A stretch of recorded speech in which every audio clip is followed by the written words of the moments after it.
Class 11th physics continue करते हैं। यहाँ पे हमने कुछ फिजिकल क्वांटिटी की डायमेंशन निकाले थे। अब आगे कुछ और क्वांटिटी हैं, उनकी फिजिकल डायमेंशन निकालेंगे। तो यहाँ पे हम प्रेशर की बात करते हैं।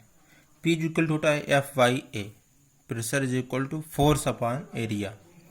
तो फोर्स की डायमेंशन है वो M/L⁻² है और एरिया यानी कि क्षेत्रफल जिसकी डायमेंशन L⁻² है। यहाँ पे फोर्स बराबर होता है मास इंटू एक्सेलरेशन। एक्सेलरेशन होता है रेट चेंज इन वेलोसिटी यानी change in velocity upon time taken. तो एक्सेलरेशन की जो डायमेंशन हो जाएगी वो हो जाएगी L⁻² और m यहाँ पे मल्टीप्लाई हो जाएगा क्योंकि F बराबर m इंटू ए है। तो F की डायमेंशन क्या हो जाएगी ML⁻²। बहुत से ऐसे फिजिकल क्वांटिटी हैं जहाँ पर फोर्स का उपयोग होता है, यानी ऐसी फिजिकल क्वांटिटी हैं जहाँ पे फोर्स की डायमेंशन का बार बार उपयोग होगा। तो इसकी डायमेंशन को आप रिमेंबर कर लें। तो फोर्स की डायमेंशन क्या हो गई ML⁻²। L⁻² एक्सेलरेशन की डायमेंशन है, m से मल्टीप्लाई कर दीजिए। तो फोर्स की डायमेंशन क्या हो जाएगी ML⁻²। एरिया है तो यहाँ पे L⁻²। L⁻² यहाँ पे प्लस में है, ऊपर जाएगा तो माइनस में हो जाएगा। तो जब L की पावर यहाँ पे आएगी ऊपर तो -2 हो जाएगा। तो L⁻², L⁻+1 मल्टीप्लाई है, जो पावर से ऐड होगी तो ML⁻−1 T⁻²। ये प्रेशर की डायमेंशन होगी। अब हम वर्क की बात करते हैं। वर्क इज इक्वल टू होता है फोर्स इंटू डिस्प्लेसमेंट। तो फोर्स क्या हो गई ML⁻²। Displacement is a type of distance. Displacement इस प्रकार की डिस्टेंस ही है, लेकिन ये शॉर्टेस्ट डिस्टेंस है। डिस्प्लेसमेंट की आप डेफिनेशन देते हैं shortest distance between initial point and final point. तो डिस्प्लेसमेंट डायमेंशन क्या हो गई कैपिटल L स्क्वायर ब्रैकेट में। जब इसको आप सॉल्व करेंगे तो वर्क की डायमेंशन आ जाएगी ML⁻² T⁻²। उसके बाद मोमेंट ऑफ इनर्शिया I का फार्मूला होता है mr²। यहाँ पे d² भी आप लिख सकते थे। r क्या है डिस्टेंस, किसी भी मास का जो रेफरेंस पॉइंट है उससे डिस्टेंस स्मॉल r है। डिस्टेंस है यानी कि इसकी डायमेंशन L हो जाएगी। तो L⁻², क्योंकि r की पावर 2 है तो डायमेंशन किसकी हो गई मोमेंट ऑफ इनर्शिया की ML⁻² with square bracket. Surface tension T बराबर होता है F/L force upon length. Surface tension क्या होता है फोर्स अपॉन लेंथ। तो डायमेंशन कैपिटल T की सरफेस टेंशन की क्या हो जाएगी फोर्स की डायमेंशन ML⁻²। लेंथ है तो स्क्वायर ब्रैकेट में कैपिटल L। इसको सॉल्व करेंगे तो L की पावर यहाँ पे क्या हो जाएगी -1, L की पावर यहाँ पे +1 है, L की पावर से कैंसिल आउट हो जाएगी। तो क्या बचेगा MT⁻²। उसके बाद हम पोटेंशियल डिफरेंस की बात करते हैं। Potential difference V is equal to होता है W/Q यानी वर्क बाई चार्ज। किसी यूनिट चार्ज को या टेस्ट चार्ज को इन्फिनिटी से किसी पॉइंट तक लाने में जो वर्क आप करते हैं और अगर चार्ज से डिवाइड करते हैं तो ये आपका पोटेंशियल डिफरेंस कहलाता है। तो V इज इक्वल टू क्या होता है वर्क बाई चार्ज यानी W/Q। तो वर्क बराबर क्या होता है force into displacement F into S या F इंटू D।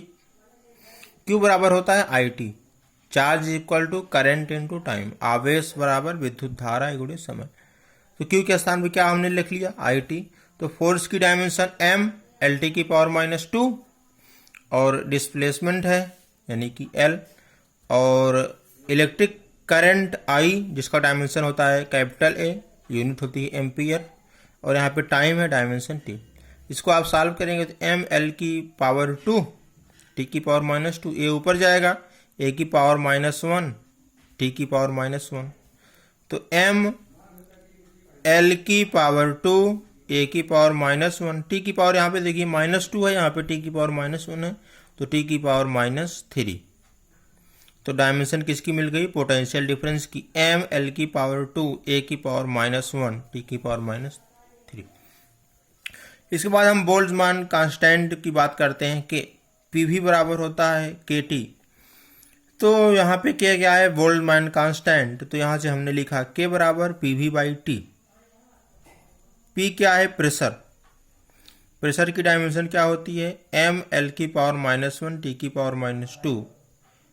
और ये क्या है, वॉल्यूम, आयतन, आयतन length into width into height, dimension क्या होगी, L की पावर 3, क्योंकि लंबाई, चौड़ाई, ऊंचाई, लंबाई की डायमेंशन कैपिटल L, चौड़ाई की डायमेंशन कैपिटल L, ऊंचाई की डायमेंशन कैपिटल L, तो क्या हो गया, आयतन की जो डायमेंशन है L की power 3।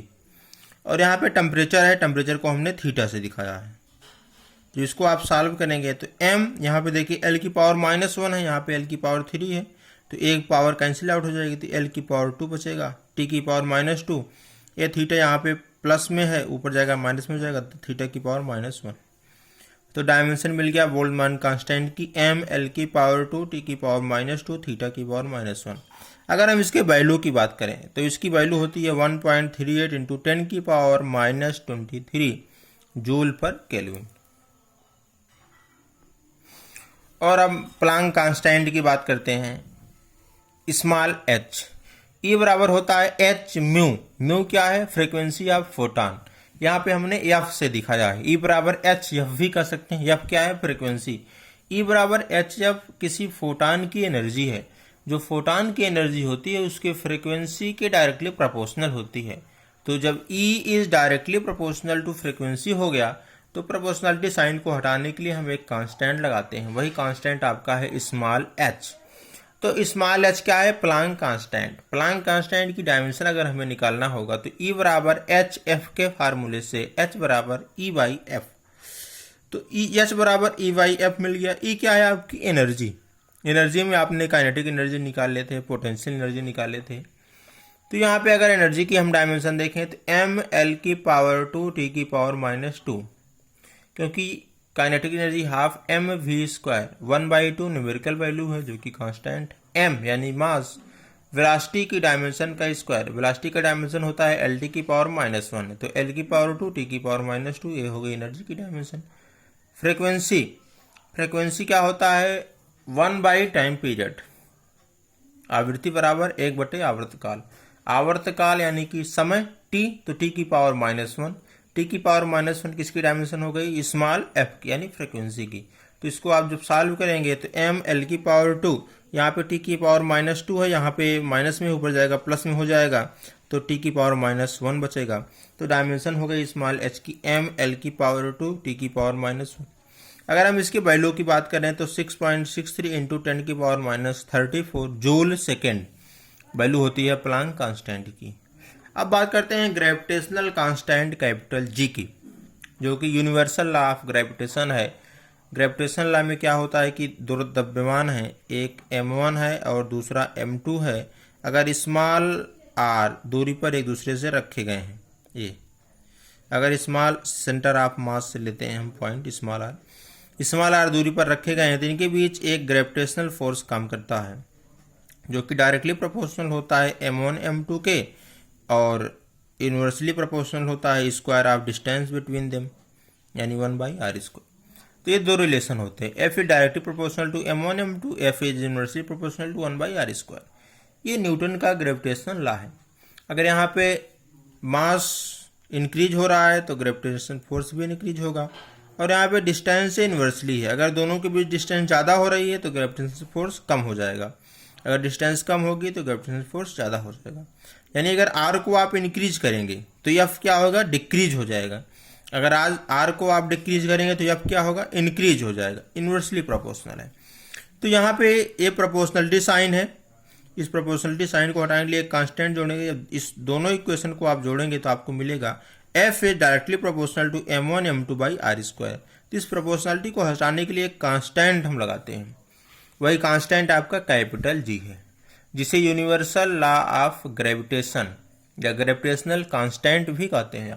Capital G, capital J की वैल्यू यूनिवर्सल कांस्टेंट कहलाती है क्योंकि कैपिटल J की वैल्यू कहीं पर चेंज नहीं होती है, पृथ्वी पर सभी स्थानों पर एक ही होती है। और हमने वैल्यू भी यहाँ पे लिखा है जो कि है 6.67 इंटू 10 की पावर -11। यूनिट यहाँ से आप निकाल सकते हैं, यहाँ से f into r²/m1 m2। f क्या है, फोर्स, यूनिट क्या हो गई, न्यूटन। r क्या है, दोनों के बीच की दूरी, डिस्टेंस, यूनिट क्या हो गई, मीटर स्क्वायर। और M1 1 किलोग्राम, M2 1 किलोग्राम, यानी किलोग्राम इसकी यूनिट, किलोग्राम इसकी यूनिट, तो किलोग्राम का पावर 2 या किलोग्राम का स्क्वायर। देखिए हम डायमेंशन में पावर पढ़ते हैं, डायमेंशन में स्क्वायर क्यूब नहीं पढ़ते, डायमेंशन में पावर 1, पावर 2, पावर 3, पावर 4 इस तरीके से पढ़ते हैं। यूनिट में आप पावर पढ़ सकते हैं। तो यहाँ से हमें डायमेंशन चाहिए कैपिटल जी का, तो कैपिटल जी का डायमेंशन पाने के लिए पहले इस फार्मूले को कैपिटल जी के रूप में लिखेंगे। तो कैपिटल जी के रूप में जब आप लिखेंगे तो आएगा F into Y square, cross multiply करेंगे तो एफ इंटू वाई स्क्वायर, और नीचे आ जाएगा M1 M2 M2, क्योंकि जी M1 M2 बराबर एफ इंटू वाई स्क्वायर आप करेंगे। यानी कैपिटल जी का जो फार्मूला आ गया वो आ गया F into Y square divide by M1 into M2। तो कैपिटल एफ की डायमेंशन वही M LT की पावर -2, कैपिटल एफ की डायमेंशन यानी फोर्स की डायमेंशन M LT की पावर -2, और क्या है डिस्टेंस बिटवीन देम, दोनों के बीच की दूरी यानी L की पावर 2। ये क्या है M1 एक M, दूसरा M2 दूसरा M, डायमेंशन क्या हो जाएगी M की पावर 2। जब इसको आप सॉल्व करेंगे तो M LT की पावर -2 यहाँ पे आ जाएगा L की पावर 2, ए M की पावर 2 प्लस में है, ऊपर जाएगा माइनस में आ जाएगा, तो M की पावर -2। जब इसको आप सॉल्व करेंगे तो यहाँ पे M की पावर -2 है, यहाँ पर M की पावर +1 है, तो M की पावर 1 कैंसिल आउट हो जाएगी, बचेगा M की पावर -1। यहाँ पे L की पावर 1 है, ये देखिए, और यहाँ पे L की पावर 2 है, तो L की पावर 3, T की पावर -2। ये हो गई डायमेंशन कैपिटल जी की, और वैल्यू यहाँ पे लिखा है 6.67 × 10⁻11 newton metre square by kilogram square.